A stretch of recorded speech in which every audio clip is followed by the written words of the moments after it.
so good. It's so good to see your face. I see your face often because I stalk you because I love you. I stalk you too. That's so fun when that's a mutual feeling. I was like, she might think I'm weird. I love her.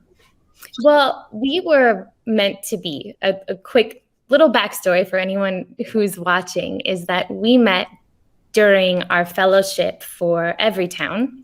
Yes. And Everytown, of course, is an organization that fights supports. There's so many ways to explain this organization because they do so much, but they help the fight against gun violence as well as create support for survivors and people who have been affected by gun violence, which at this point seems to be universal, seems to be everyone. Yes. But the neat thing is when we met, we would get grouped together in little breakout rooms, and it was like this instant feeling of comfort for me because I was really nervous going into that fellowship, and you were just like my guru. I just wanted to be with you. And they kept placing us together, so I was like, I think we're meant to be something more than just this. You know, when that happens, listen, I'm a little extra. Okay, I read into things, and I like that. That's my girl. I'm the same way. And I wish that we were together having a glass of wine, but we have to save that for when we're in person. Hopefully sooner than later now that things are opening back up, yeah? Fingers crossed. Yes, I'm feeling it. So I wanted to get us together first to really just kind of hang out. But more importantly, I would love to, I have your book here, actually. Oh, and do I call you Commissioner Mckenzie now, by the way? Look, you can just call me T. Me and you. Okay. All right, cool. Or me and you, like forever. Okay. Well, congratulations. I was reading your bio and it's incredible. It just shows your heart. You're a child advocate. Of course, you're an advocate for Everytown. You're a commissioner. You have a PR agency. Like, I don't know if there's anything that you don't do, but I can feel that it's all through your heart. So it's just a pleasure and a joy to know you. I appreciate that. But this book, first of all, the title, A Child's Memories of Cartoons and Murder, tells your story. Are you comfortable, sharing what you would like to, parts of your story? Because it's one of the most profound I have ever heard and important. So it's so funny because I worked with a publisher on the book, a publicist actually, and she really wanted to name it that. And most of the time I tell people, as an author, you should have more buy-in into your product, right? But she has been in this industry for a while, and she was like, let's just put it out there. And you don't have to guess what it's about. So you do have to be prepared to deal with some things that most people are not prepared to deal with. So yeah, I'm comfortable sharing my story because the reason I wrote the book was to be able to help people that have been through something similar or just trauma and not sure exactly what's going on with them emotionally and sometimes physically that came from some of these traumas, like not understanding why, not understanding your triggers. Like that's even for me, writing the book was very, it was very cathartic. It was very therapeutic because part of being a writer is also the research, right? So some of the things that happened to me as a child, I actually had to research some of it to find out more about that thing, whether it was or the crime or this person and his background. And then some of the things that I was going through as a young adult, trying to figure out myself, I have a 12-year-old about to be 13 now. And things that I'm just like, what is going on with you? Because I know. through some things at 12 and 13 and not even knowing that you're also dealing with traumas. Yeah. You're also dealing with PTSD. Yeah. Those are things I didn't even know about myself. But as I was doing research for the book and making sure that I understood what I was writing about so that those that read it would understand it. things started to click more about what could have been going on with me in my adolescence. Yeah, wow. So, yeah, I'm completely comfortable talking about it because conversation is really the only way that we heal and we help others. I couldn't agree more. And similarly, we're going to go into your story, but it wasn't until I started healing my own trauma that I found that I had a desire to talk about it. It was so I know exactly what you're saying when that it's healing, it's a cathartic process, but it's self-reflection, which is difficult and healing in itself. So you introduced Mother's Demand in Every Town to the audience. Mm-hmm. But one of the things that I've been trying to connect more with our Twitter team, and some of them, I say, hey, would you like to start like a Twitter Spaces and talk more about your trauma? Because I recognize it gets difficult and you get a little tongue-tied or even emotional sometimes. Mm-hmm. And many of the ladies that even we're in a group with are still not comfortable talking about their story. And they've said that. They're like, I don't know, like I'm in this group, I want to help other people, but I'm not ready to talk about it. Yeah. And so I would love to ask you, if you don't mind, what got you to a place where you are comfortable talking about it? Well, first, I'd like to say some days are different. Mm-hmm. Some days, and we talked about this in the fellowship too, where some days you're ready to go, or I'm a writer as well. I'm writing a book, and some days I can flow with it and some days I just can't. But that's, to me, the sign that there's more to heal. You have to push through. I think what is important in telling a story, and you touched on this, and why I tell it is because, just like you, I want other people to heal their traumas. I want people to love their lives and not realize that they're a part of their past, that they can be whole. And when you have experienced trauma, whether it is to gun violence or to loss or to abuse, whatever it is, trauma is relative, mm-hmm. right? So as soon as you can face those, your world opens up. So that's, I feel like, my purpose in life on a broad spectrum is, and I think part of why I've experienced some of the things that I've experienced is to have a platform where I can do whatever I can to help others heal. Yeah, that's amazing. Yeah. So will you share your story? So I will. And I haven't done this before, but I'm going to give a trigger warning for those that may not be ready to deal with, especially since the George Floyd thing has happened and it's been so traumatic in our society recently. Yes. And it can be a lot. It can be heavy. Mm-hmm. Before I even get into it, I'll tell you this too. When I do talk about my story, or when I was on my tour for my book, mm-hmm. I recognized that I was so exhausted afterwards. Like sometimes I needed an hour or two before I did something else. Sometimes I needed a day or two. Yeah. Self-care. That is something that is new for me, and recognizing that and then accepting that. So anybody that has triggers or is dealing with or not understanding why you're so tired or depleted when you talk about something, mm-hmm. It's normal. Okay. Yeah. So acknowledging that, giving you the warning. When I was 4.5 years old, my mom, love her to death. I do. I really do. But I don't think, and I wrote this in my book, she loved me. I'm not sure she really loved motherhood because it kind of got in the way of her life. And she liked to go, and she liked to party, and she liked bad boys. And, she had a boyfriend, and they were very close. And him and his son spent the night at our apartment one night. And Saturday morning, I woke up, I was ready to, watch some cartoons, Schoolhouse Rock, for anybody that wants to try to guess my age. And super excited about my Captain Crunch cereal and watching cartoons that morning. There was a knock at the door. When you are a child, you're told you cannot enter the door. So I was screaming for my mom to come. I hated waking her up, and she hated being woken up. But she came to the door in her robe, and no sooner than she asked who it was and she went to look, I just remembered the door busting open and her screaming no and trying to block them because it was multiple men trying to get into the door, and they all rushed into the back room, and you heard gunshots, and it was just mad chaos.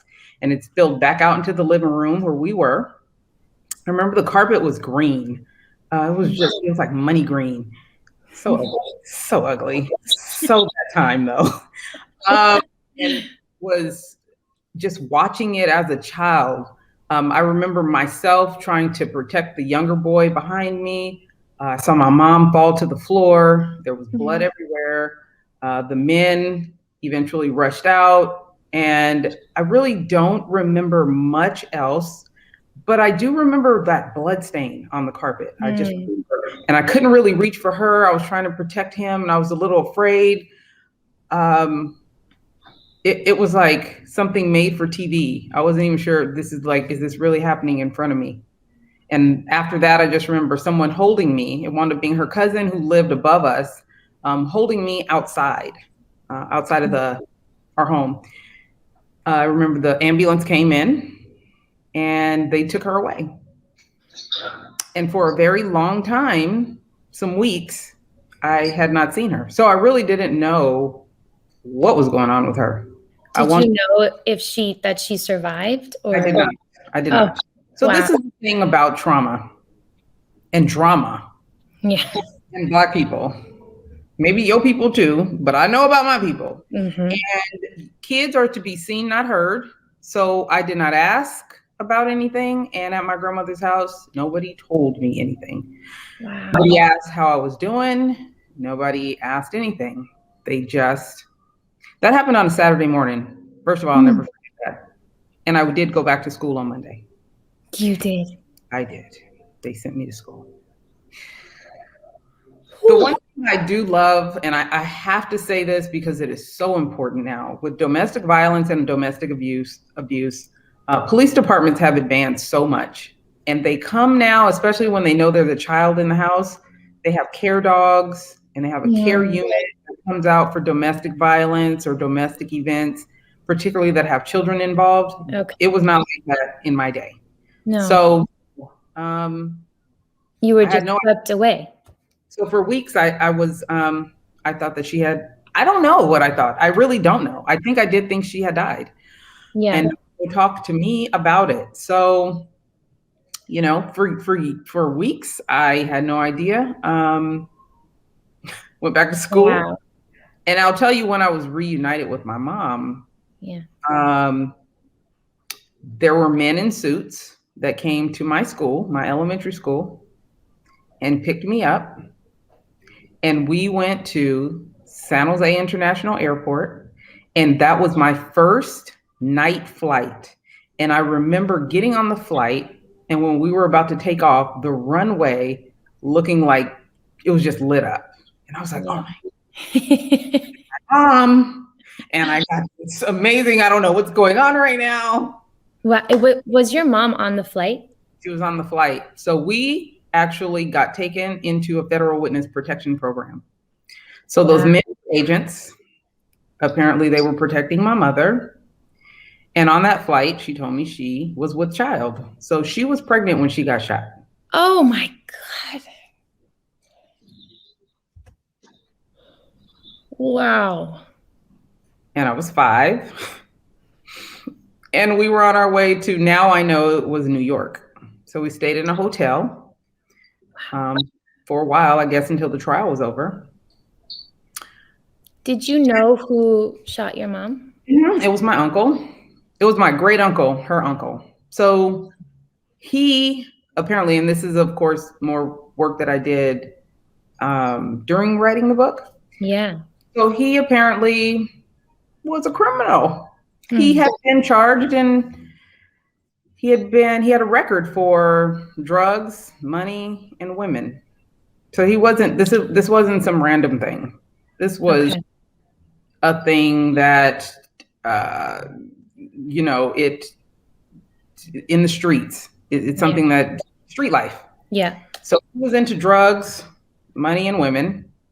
I guess he was pimping and pandering. Mm-hmm. My mom was in the streets. Her dude was in the streets. And it all came to a head in front of me on a Saturday morning. Wow. And And how long did you stay in New York? I'm not exactly sure. I think a couple months. Okay. Yeah, I think it was a couple months. I was about 5 at the time, so my memory is a little foggy. But when we get back to the Bay Area, where I'm from, born and raised, the murder happened in Palo Alto, California. Okay. So when we did get back to the Bay Area, my family likes to use the word family kind of like a weapon, right? I can do whatever to you, but if we're family, you'll forgive me. We'll move on. And the words "I'm sorry," that's not even a thing, right? That's not a thing. We just move on. So the violence in my family is not new. The murder was new, but the violence wasn't new.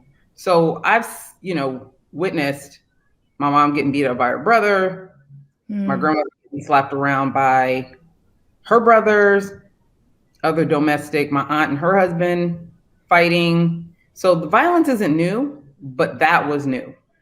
And understanding that, you can understand, they asked my mom to lie on the stand to protect the uncle so he wouldn't go to prison, and said he was trying to protect her. Because he was family. Because he's family. So lie, because we don't want him to go to prison, even though you were shot. Even though you were shot. She got shot too. So she had bullets in her. Still, she died with bullets in her. But I want you to lie for him because he's family. Yeah. And I'm sure that part of it is not new to many people. We can, domestic violence, that's also with the book. I learned domestic violence isn't just husband and wife and spouse and spouse. It is family fighting. Yeah.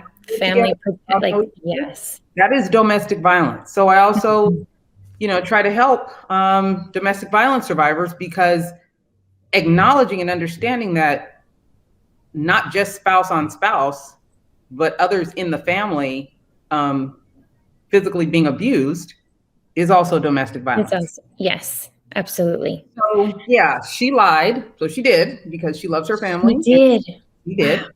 So when we got out of the Federal Witness Protection Program, guess where we went? We went to a federal prison for women with children. Many people don't even recognize that that's like a real thing. It's not just something you see. I had no idea. Yeah. So we spent time in a federal prison for women with children. So I served time with my mother. Oh, and other women and their children. Was that because your mom chose to lie, or she took some? No, she lied, and then she recanted, and they already knew. Keep in mind, he's already a felon, even before this. Wow. This is what kills me about people. Criminals think that law enforcement does not know what's going on. Right. This was 20 years ago. So all the guns have gotten better. Right. And cell phones and videos. Yeah. There's a camera across the street, next door, behind you, all around you. But we want to act like law enforcement don't know what's going on. They know. Right. I don't know behind Biggie and Tupac's murderer, but they know. Yeah. It always gets me. At what age, I guess, well, you spent time you've had a lot of layers of trauma, right? Of life experience, I don't know, of hardship. When did it start, and how did it start kind of manifesting in your life? Like, as you talked about when you were a teenager, like when did you first kind of experience, and what did you experience? When I was in high school, my mom had another child. So basically she's, me and my brother, we got the brunt of the mess.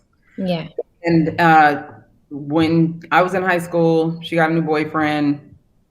She was like, I'm gonna do it again. I'm gonna do it better this time. Okay, bet. So she got pregnant with my sister, my half sister. And it was a mess. Like, it was always something. Yelling, screaming, fighting, dysfunction, drugs, drama.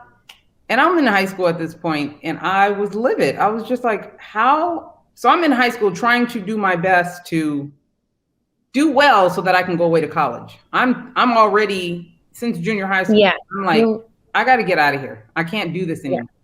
So we're in high school. It's always chaos at the house. I don't even want my friends coming over. And one day I just asked her, I said, what is it with you and these losers that you always bring home? And she slapped the color out of my face. She was like, that was disrespectful. And now that I'm grown and I have kids, you're right, maybe it was, but it was how I was feeling at the time.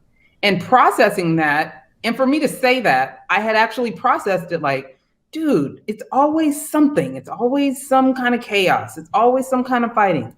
It's the people she surrounds herself with. It's the people she brings into her life, but she doesn't just bring them into her life. She brings them into our life. Your life. This level of instability was just driving me nuts. And I asked her. So that was the first moment where I was like, something's not right. I'm always afraid. I don't really sleep well because I'm afraid to get awoken by police knocking at the door. It was always something. And so it was like that. And then I went away to college. And I was angry. That happened. I had high levels of rage. Mm-hmm. I actually got into physical altercations in college. I don't even know how I made it out. But I didn't like that. Like, when I started recognizing that when you have joy in your life, when you've experienced happiness and you know what that feels like, you don't get comfortable in a place of discomfort and anger and sadness and fear. So when I went away to college and I recognized I have space to myself and I control what happens in this space and I can decide who I bring around this space and I can decide how I move forward and how I, cherish and secure this amazing feeling, I started dealing with the rage and the anger and trying to figure out. So I was like 25. I wasn't 25. I was a junior in college, and I was in an RA in the dorms one night, and it just all started to process for me. But also in that, recognizing that my mom, she wasn't happy. Like, she has moments of joy and she has moments of laughter and people love being around her. She's always fun. She cooks a lot. She has all the cool people around her, even though they ain't about nothing. Right. But I also recognize she's not happy. And that's probably why she has a hard time staying sober. And that's probably why all this mess has gone on. But the advice and the guidance that she gave me as my mother to be better than her, to have a more successful or happier life, was on point. And every time I disregarded that information, bad things happened.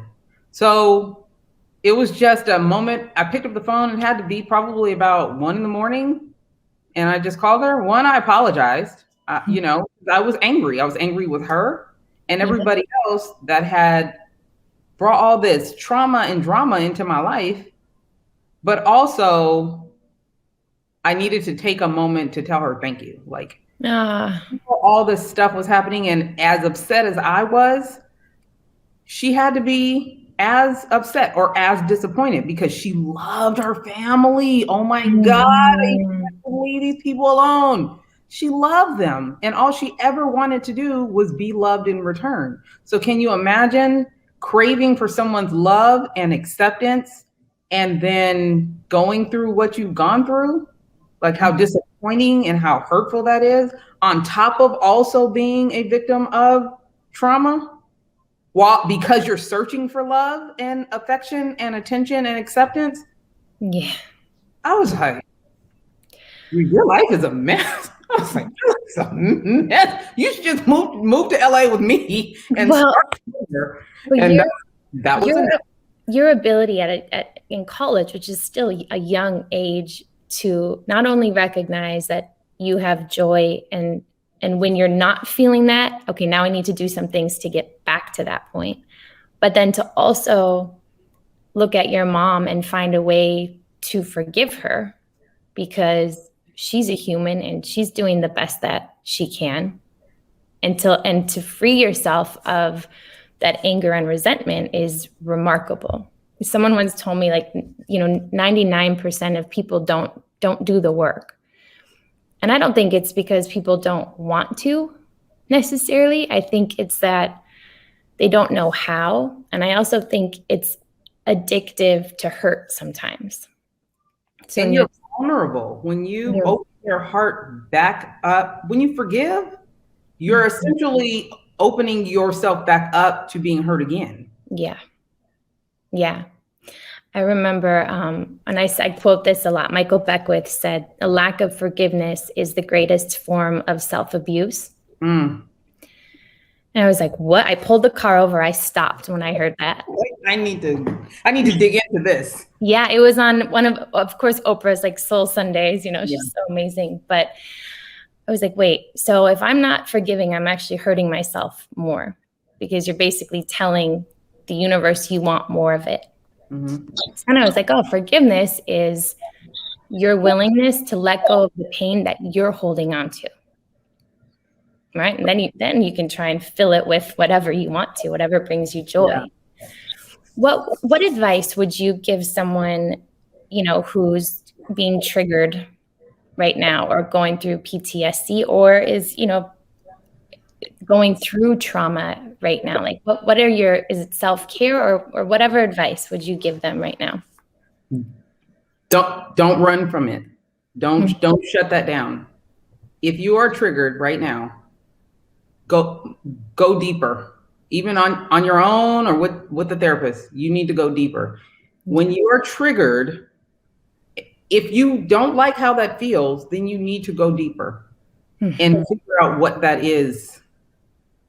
And like it's a sign to your mind and your body to go deeper, right? Deeper. Maybe that's what a trigger is. Go get it. Don't run from it. If you talk about it, or if you need to process it, if there's somebody you're thinking about that brings that up, or that you affiliate with that feeling, you better figure out what that is, because it'll come back, and it'll come back and get you when you're least expecting it too, Yeah. And you're maybe not even aware of it. I was good today, but.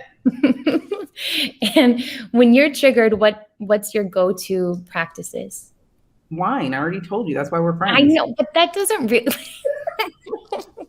The wine is for after you do the work on the trigger. I have become, a lot of people don't recognize my obsession with the beach. So we'll start there. And it could be the beach for others. It could be something else. But when I was young, when I was in junior high school and stuff was really getting to me, I told you, trying to figure out who I am on top of going through your adolescence, pubescent, or whatever that thing is where you start growing hair in weird places. That awkward stage. I was a cheerleader, and we used to have we would have camps, and I also had cousins that lived in Monterey. So the beach was a place of serenity for me, but not so much because it represents like luxury or lifestyle. It's just very freeing. Yeah. Being at peace and being able to think. And it's very non-judgmental. Just being in a space that it is what it is. And you ain't got no control over it. It just is what it is. So you have to be who you are in that space. But it's so freeing and open. It's always a place of serenity. So when I'm triggered, if I have the opportunity, I go. And usually when I'm dealing with something, even when I wrote my book, as hard as that can be, there are moments where I would just sit. I would sit and write. I might sit and cry. These days, I go talk to my grandfather. The beach has always been a place of serenity and where I can just think through whatever it is that's going on, whatever that thing is, because I do still get triggered. But I need to know, like, why do I have a lump in my throat? And why am I starting to snap at people? And why am I, something is going on and I need to fix it. Instead of acting like I'm not dealing with something and acting like it's not a big deal, or acting like I can fix it by myself, or I can just keep going through my day 100 miles an hour and this is fine. Because at the end, it's not. It's not, and it'll get you. Yeah, it will get, like you said, it can manifest in different ways in your body. You can get sick. There's so many things. I like to tell people sometimes, because when you're triggered, it's like, it's almost like you want to do the opposite than work on it, right? Yeah. So you run away from it, or you bury yourself in work or whatever. So I always say, like, keep a Post-it note or an index card or whatever, piece of paper where you write down a few things that make you feel better. Like, it's all right, go to the beach now. Or, like you said, sit down, close your eyes, take deep breaths, paint, whatever, something that. Baths, hot baths. Oh, baths. Yeah, you speak my language. But put that somewhere so when you are feeling upset, it's like, okay, I just need to do one of those things. And don't even overthink it. Just go to it and it will help. It will. And everybody has different therapy, right? Yeah. Yeah. I've also noticed it smells for me too. Certain smells can trigger me because it takes me back somewhere else. Like a memory. Right. You're kind of, oh, wow. It's crazy. Maybe you have like aromatherapy around you. You like replace it with lavender or something. But when you don't run from it and you don't try to suppress it, and you're open about dealing with it, that's the other thing. You got to be ready. Not everybody's ready. I've had some conversations trying to heal some of the personal relationships that my truth has caused other people to be uncomfortable. One of the things that was said to me is not everybody's ready to deal with that. Mm-hmm. Okay, so I'll deal with my part and good luck. Yeah. But let me know you want to do this thing. You call me. You're ready. Yeah. Is ready also. So when you're talking about triggers and healing, you got to acknowledge that not everybody is ready. Yeah. Because it can bring up so much. Mm-hmm. And if you're not ready to deal with the surface, you definitely aren't ready to deal with the deep stuff. To go deep. And I do think you do know when you are. Mm-hmm. That there's a day that comes where you're like, oh, okay, I am ready. And sometimes the little bite-sized step clear a path to some of the deeper wounds. You're like, all right, I just need to do a little. One of those sayings I love is, when you're tired of being tired, you'll make change. Yeah. And trauma is freaking tiring. Like, whew. It's exhausting. And when you're tired of being tired, you will make change. You will make change. I love that. Tired of being tired. Thank you so much.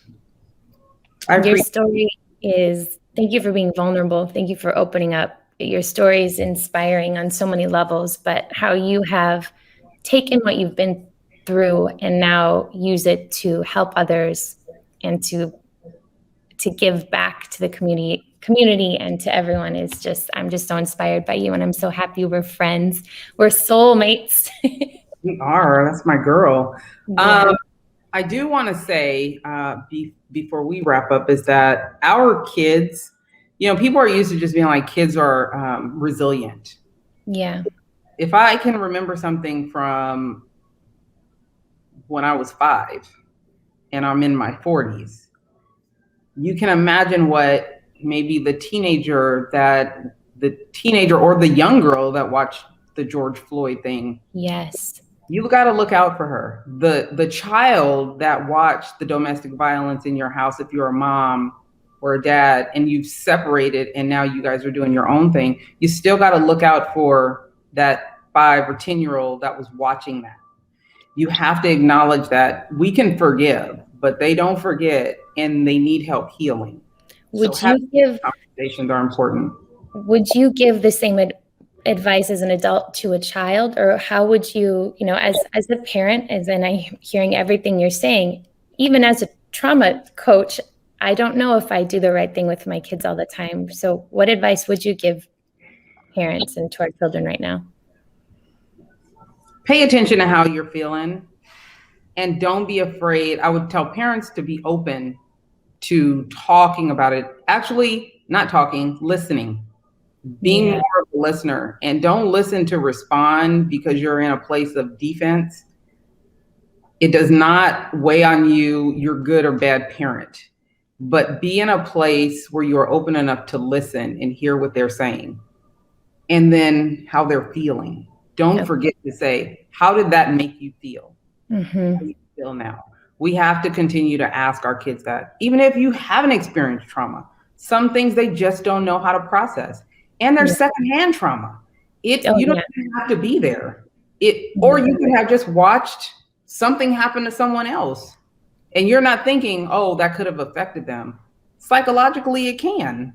Absolutely. So there are moments where we just have to ask, how are you feeling? Or how did that make you feel? Yeah. Ask where. If they're like, their head is hurting or anything. Yeah. Talk about that. Talk through that. Does that scare you? Use words that are very common to them. Yeah. See where that takes the conversation. But we as adults have to get into the listening to hear and not listening to respond or be defensive, and allowing for them to have their moments to work through whatever is bothering them, what they've seen at school, what they've seen on TV. Any of those things can cause secondary trauma. Absolutely. And by listening and allowing them to talk, they're learning that habit, that beautiful tool of talking and being heard, right? Which is talking about feelings is so hard. Hell, divorce is at an all-time high. So talking about feelings is hard. To get something right that adults still can't get right. Adults can't do it either. We can learn as a family. It's basically what's going on. And they can teach me. I've learned from my children. There are times where they're like, you tripping, like you. They're our best teachers. They really are. But I love them. Okay, so our next time together will be with wine on the beach. Is that what we're planning? We just need to decide Santa Barbara or Redondo. Okay. I'm happy with either and all. Let's make it happen. All right. Thank you so much. I'll talk to you soon. Absolutely. All right. Yeah. Bye.